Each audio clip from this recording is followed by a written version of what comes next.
it's Brandy, your Oracle. But today I'm going to talk to you from a therapist perspective. And I want to talk to you about your story. Now, we all have a story. We all have trauma. Oftentimes we compare that to, we try to compare, well, my trauma is worse than your trauma or yours is worse than mine. And what it does is it takes away from the individual experience. And it tells people, you're not allowed to have trauma, or you're not allowed to experience it because oh, really, that's all that happened? But to them, it's significant. So we all have a story. That's number one. Number two, we are all on this planet together, and we are all responsible to some degree to cause one person or another pain. And one of the first steps with that is to be accountable. Be accountable to the pain that we might have caused someone.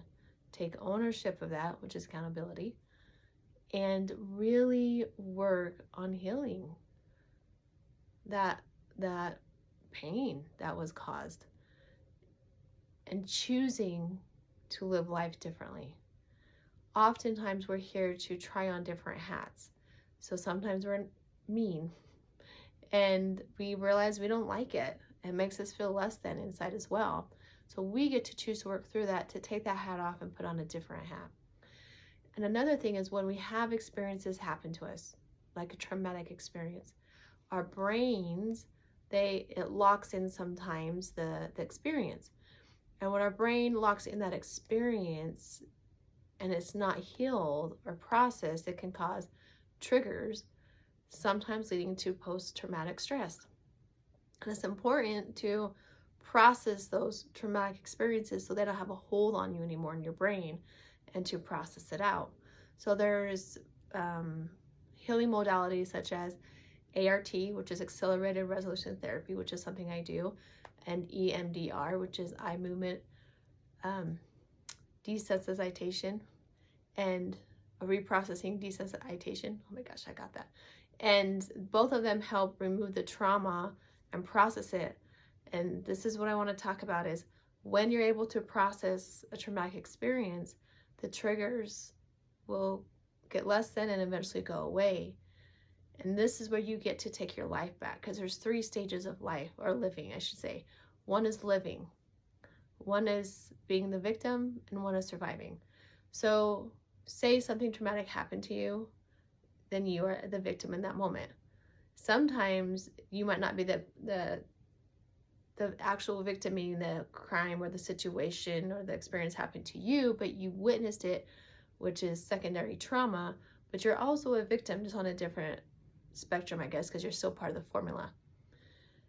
And oftentimes people will hold on to that story and that becomes their life story.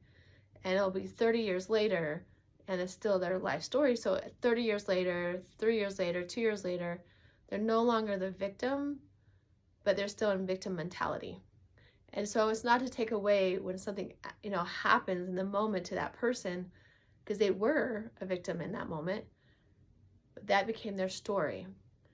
And then when they process it to some degree, that victim they're surviving, right? They're just surviving life. And we can all attest to the days where we're just trying to survive on this planet, whether it's food or money or relationships, or we're just trying to get through the day without being scathed or, getting pulled into a depression or anxiety or something.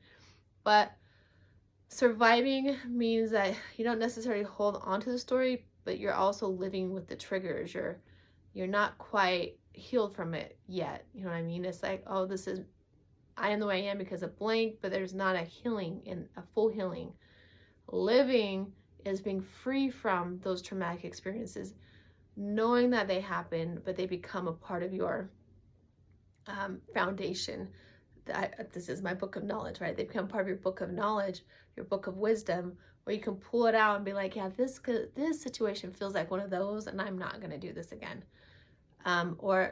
This situation feels like one of these, but I can educate someone about it. So we have the ability to develop our book of knowledge, which is different than living the story of being the victim. And it's really up to us, you and I, to decide how we want to live our life. And yes, I understand we have external influences, but we really do have more power than we think. If we come together, we have more, more power. And if we come from a place of love and compassion and not,